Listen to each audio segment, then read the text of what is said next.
I'd love to do my best to help you out of pain, or at least you come away thinking, you know what, there is an answer to my pain. There are things that I can do, things that I control. Basically, I just want to give you hope again that you can reduce your pain and get back on your feet. Now, I'm going to use many different systems of the body, which I've personally seen over the last 8 to 9 years really influence pain. Because usually, and I was really frustrated at this when I first got into the industry, even in the physio industry, it's very much, if you have pain, let's look at the pain. You've got knee pain, let's look at your knee pain. You've got low back pain, let's direct our focus to the low back pain. But so many other things are affecting the pain, which is what I saw many times over the years. And I would like to throw a little caveat in here, and this might sound like I'm degrading or putting myself down, but I don't know everything. I would love to say I have a golden answer for everyone's pain, but I don't. I'm still learning, but what I have learned so far, I'm going to share with you today. You're like, Josh, let's go. Come on, get on with it. So let's begin with the mental and the mind. How does your mental health, how does your mindset affect what is happening beneath the body? As the classic phrase goes, as above in the mind, so below. So what's happening in the mind tends to mirror in the body, and what's happening in the body tends to mirror the mind. It's like this bi-directional flow. So why this impacts pain is because think of if your mindset is stressed, if you have lots going on, if you have trouble sleeping due to stresses, if you have a very bias towards negativity, maybe you've been in pain for a while and you just want to give up, and I understand, you just want to throw it in and think, what's the point? I'm always going to live in pain. So we're in that perpetual state of stress, I can't do it, this isn't going to happen for me. And think of what that does to the body. Think of what goes on to pain. And I think you know this already. When you're stressed, what happens to the body? We tighten up, we hold the breath, or we shallow breathe. All because there's an external stressor or an external something happening which is entering your mind, which is putting that into your body. So we know naturally that if something's happening in the mind, it's going to mirror in the body in some place. So thinking about a strategy or a practical application we can think about, what would that look like to look after your mind, look after your mental health? And I'm not going to say there's one way. I am not someone who tells you what to do. I'd love to give you options and always pose the question, what do you do that helps your mind? Is it walking? Getting out for a nice walk, where you reset your mind, where you can recalibrate, where you can get your ideas sorted, where you can have a little word with yourself through that act of moving. Sometimes when you're just sitting and thinking, right, it's so hard to, when you're sitting and you're stressed. Or here's a classic, when your head's on the pillow and you're thinking about the stress, and this cycle. How hard is it to get away from that? And then we have a poor night's sleep, we wake up at the next day and it's not a great day. So what I'm saying is through movement, we can really help control your mind. We can bring fresh thoughts in addition to getting outside. And of course, there's so many ways we can do this, but I just want to share one practical thing that you can take away for each point today, just so you're going away with one thing or one or two things to focus on. But really, always ask the question, what works for you? Your body is always speaking to you, and it's up to you to listen. So what I mean is, does your body enjoy this? Does your mind enjoy this? Do you favor doing a little run as opposed to a walk? Just getting you to think. So when we look after the mind, and I'm going to color this in, this is a great place to reduce systemic load in the body, systemic stress. So systemic just meaning total, our whole system. So think using your mind to influence your body. What does this do for pain? Well, we reduce the stress hormones. We can take pressure and inflammation and stress off certain areas because our body is more relaxed. We're thinking different. We're going into the day thinking, you know what? This damn pain is going. I can get rid of it. As opposed to before, might have been, what's the point? They're very, very different influence on the body, right?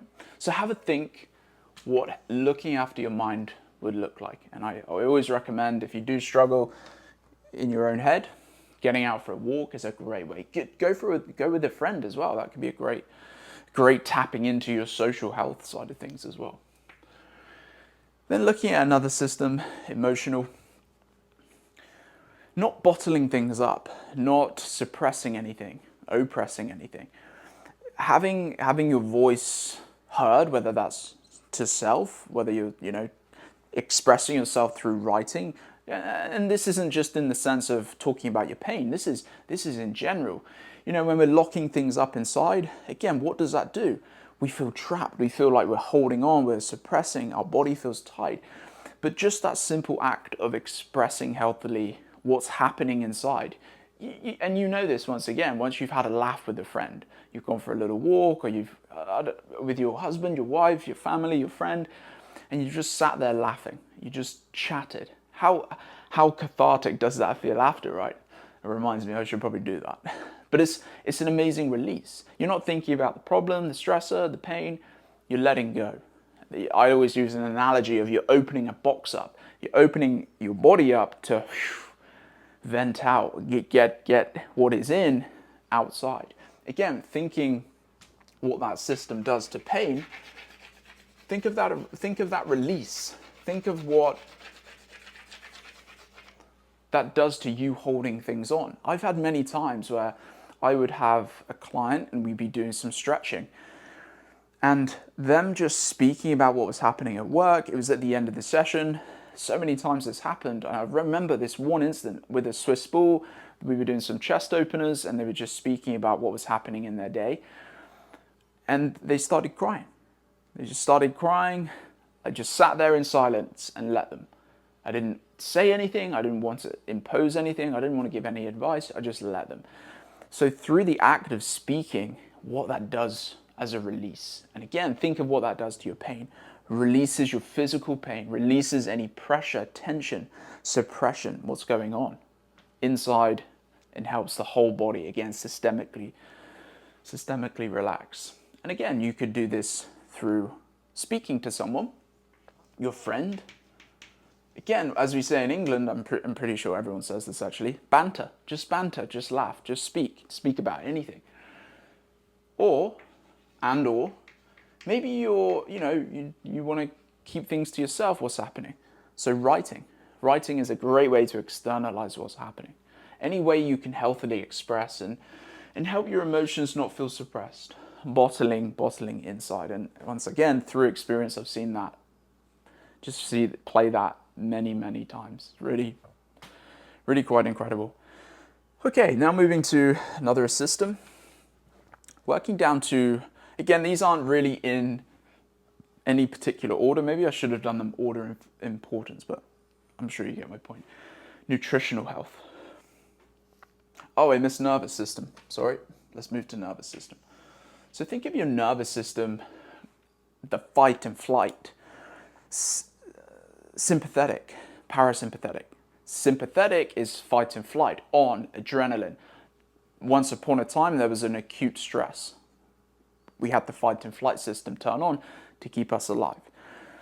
That system tends to be always on these days. There's something happening at work, there's something happening in the family, there's something happening with your friend, there's something happening with your health, there's something happening, and it's causing lots of stress for the body. So the body, floods in all of those stress hormones, the cortisol, your hypothalamic pituitary adrenal axis, which is the stress kind of control center.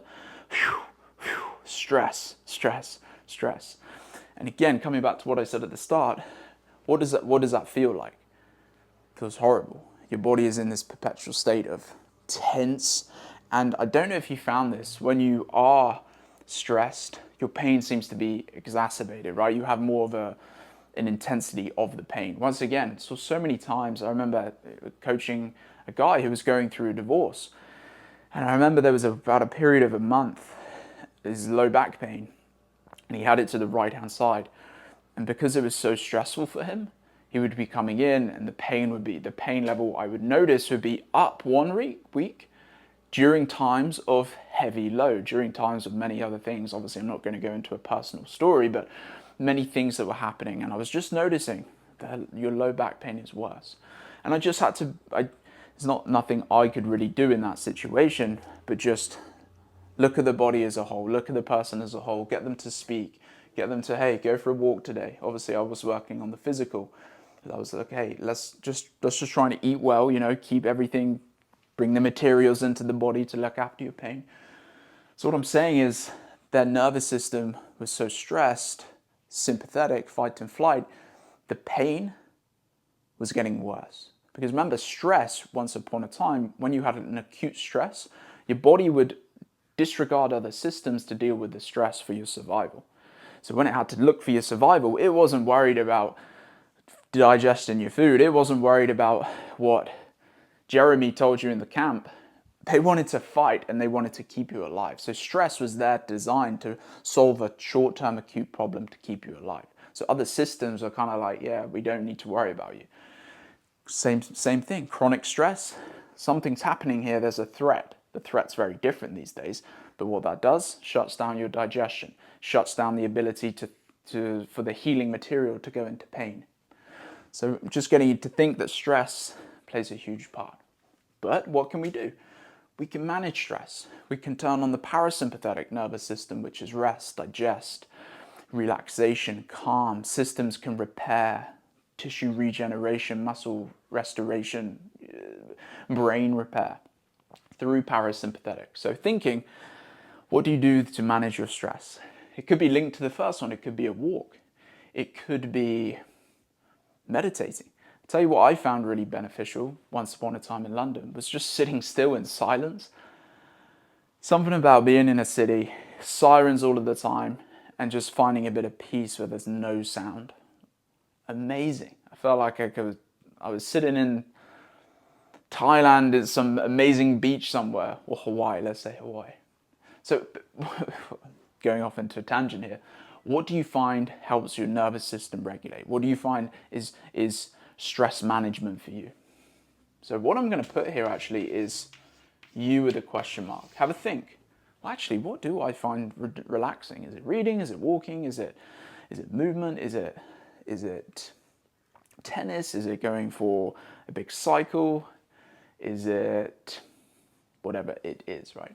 And again, helping your nervous system regulate so you don't have all these stress signals coming in.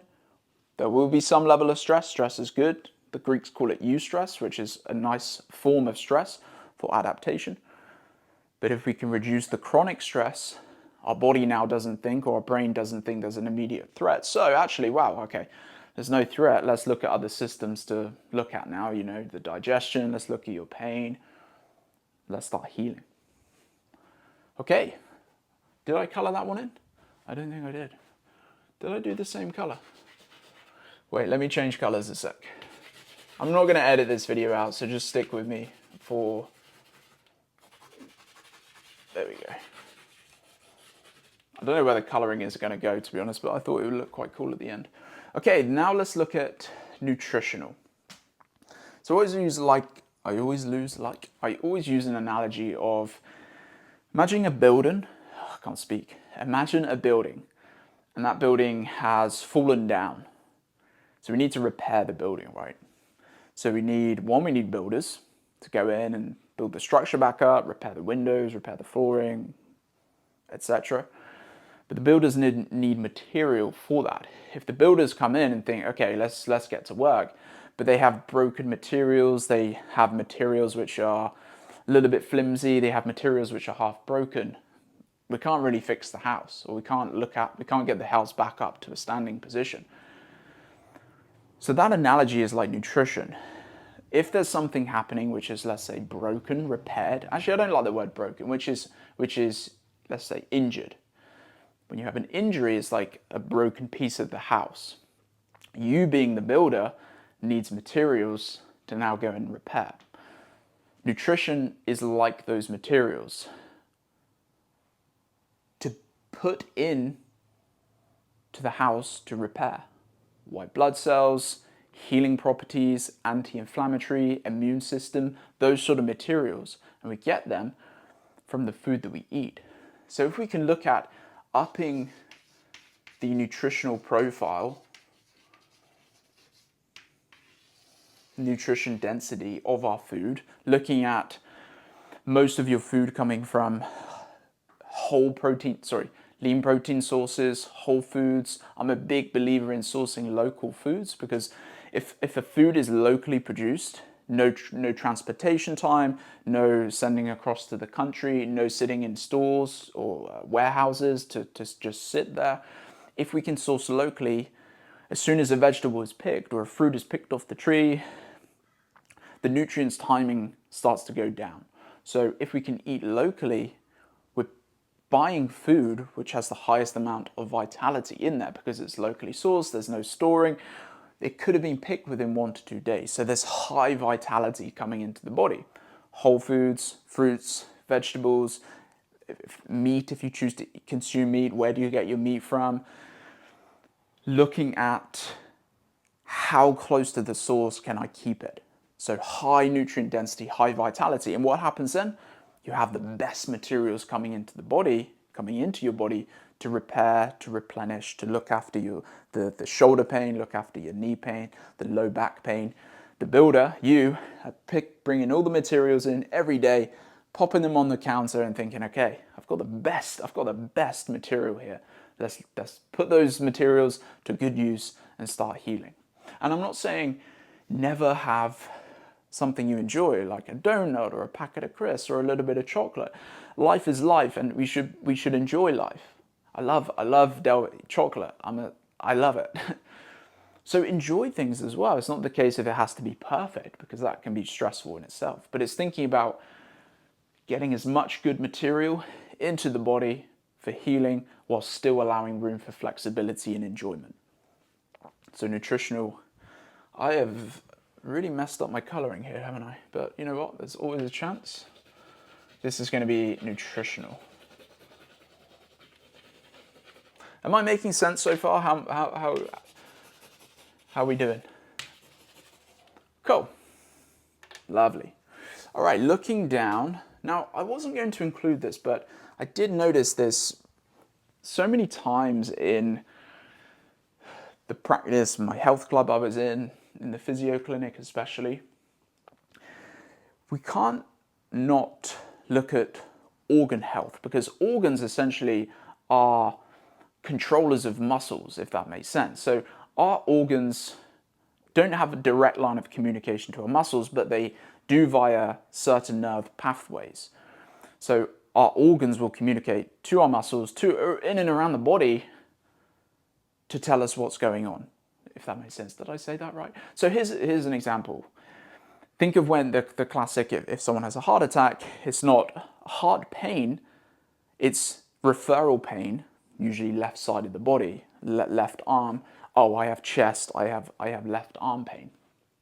I found when I was working with a lot of women, and during times of premenstrual, the uterus, when it was inflamed, was shutting down or communicating to the low back and to the legs by reducing the blood supply there. So they were getting a lot of low back pain. Again, the organ communicating via nerve pathways to muscles, to surrounding areas. So what I'm trying to paint here is everything that you're doing here. And again, I'm learning. I don't know everything about this. This is so complex. I would love to know more. But everything you're doing here is helping your organs, the most important things in your body. Without your heart, I'd be dead in the next 10 seconds. Without your liver, you wouldn't be able to flush out toxins. Without any of your organs, we wouldn't be standing. So your brain is always, or your nervous system, your body is always prioritizing your organs. How are your organs doing? Are they healthy? So if we're thinking about all of these, thinking about what this is doing to your organ health, you're doing the best thing possible. And that's looking after the crucial things that keep you alive. So what I was saying here is, I'm not going in looking at people's organs, but what I'm doing is taking into account that. Because if I'm working on, many times when I was working with females and we were doing stability exercises during the time of the month, the muscles weren't responding that well. So I had to learn that, I should definitely tone it down that time of the month and do certain exercises, because I could be injuring this person. I might be doing more harm than good. I kind of lost my track there, what I was saying. So yeah, I wasn't looking at the organs, but I was taking into account, hey, this is happening. How about we tone down the exercise and focus on getting good sleep, good rest, good nutrition? Why don't you walk this week instead of strength training? But bringing it back to you, all of this helping your organs. Your organs affecting pain, like I said, due to neural pathways. So what's happening at the organs can refer out. Again, my knowledge doesn't go that complex with that, so I have to stop with that one there. But it's something to think about, right? All of these will influence this, which can influence physical pain. So I'm just going to put an arrow to all of them. Okay, cool. All right, physical. So now this is the part that we tend to look at, right? You've got physical pain, so let's look at the knee pain. Let's look at the low back pain. But hopefully what I've painted is all of these systems impacting the area of pain. But why we want to look at the physical side is because there's part of the puzzle, right? The musculoskeletal system is going to have a huge impact. So what I recommend is this. I am going to write this, so just bear with me 1 second. Just so you have things to take away. And then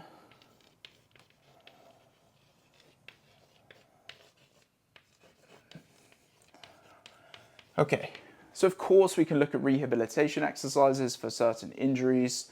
And of course there will be injuries which are direct impact because of something which is a direct hit. You fall on your knee, it's going to be a problem because of your falling. So of course there's going to be instances, many instances, where we're just looking at the physical side of things in terms of movement. But without me knowing your pain specifically, what I recommend is daily, I don't know if you can see that, try to stretch, try to mobilize. So try to keep joints nice and loose, lubricated, fresh, nutrients, blood flow, water supply through gentle joint mobilization. That will activate the lymphatic system. So the lymphatic system doesn't have a pump like the heart. So we need to turn it on essentially, and we can do that through movement, massage, breath, yoga.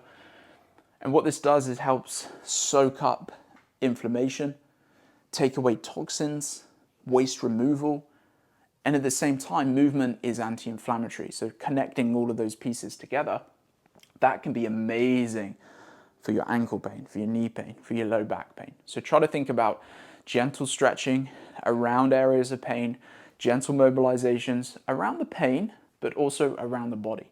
Kind of what I'm painting today, every system affects everything, right? So even though you're mobilizing your ankles, that will help if you have knee pain because your ankles are connected via your tibia. Sorry, your knee is connected via your tibia from your ankles. So what's happening in the ankles can affect the knee.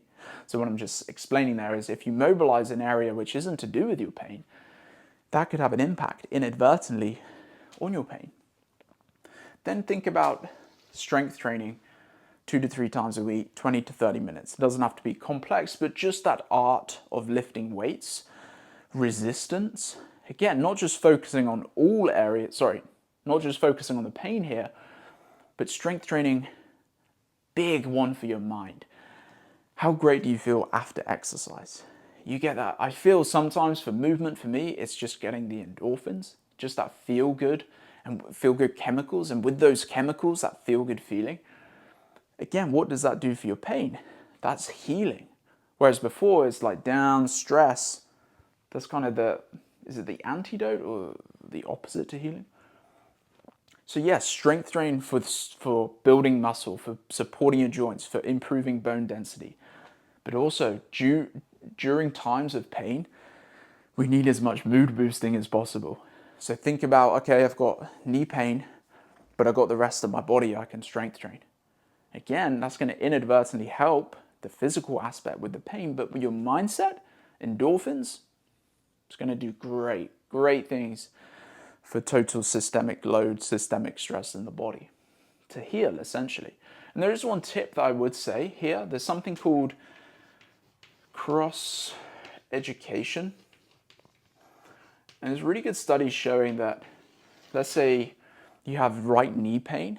if you train just the left side, let's say you're training the left quad or around the left side of the body, the left leg, that can have, from the brain mechanism or mechanisms in the brain, that makes more sense, you can actually train the opposite side of an injury but still influence the side of the injury due to the connection of the brain. So what I'm saying is, if you have right knee pain and you're training left side body, that can influence right knee. Even though you're not going into it, the brain has pathways where it connects together, which can be a very, very good rehabilitation tool. If you have shoulder pain, training just the left shoulder through presses, through some sort of activity, through some sort of movement, can actually carry over to the right side of the body. It's called cross education. Really, really interesting. You should check it out. So that could be something you do. So what I'm trying to paint here is options. What can I do? What can I do to my physical body during times of pain, which will essentially help my pain?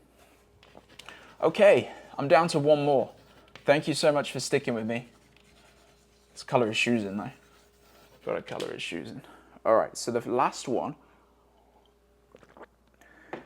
So this one's a bit of a different one. I have lost my coloring for this, but as you see, I've popped some dotted lines around. And that dotted line, or those dotted lines, are kind of like the invisible. Our energetic is often referred to this as the spiritual system. Now, this isn't so much. Actually, forget what I was about to say. I didn't even know what I was going to say. This is about, what do you do that is some sort of a spiritual practice, whether that's meditation, whether that's through prayer, whether that's having some sort of community where you go to church, whether that's, and that doesn't have to be church, it could be doing something in a community, it could be volunteering at something. But essentially what this means is taking your focus away from yourself into something higher. So forgetting about yourself and putting your energy to something which is beyond you. And why this is really important, because it carries a lot of introspection. It carries a lot of hope, faith, trust, peace, that there is something else out there that you can do which isn't completely focused on you, when you're directing your energy to other things to help you indirectly, if that makes sense. Hopefully that makes sense. The power of just sitting and meditating, amazing feeling. The power of saying a prayer for you or for someone, amazing. The power of going to a community, whether that's, again, if whatever you want to do, whether it's a church or a community, something, amazing feeling, right?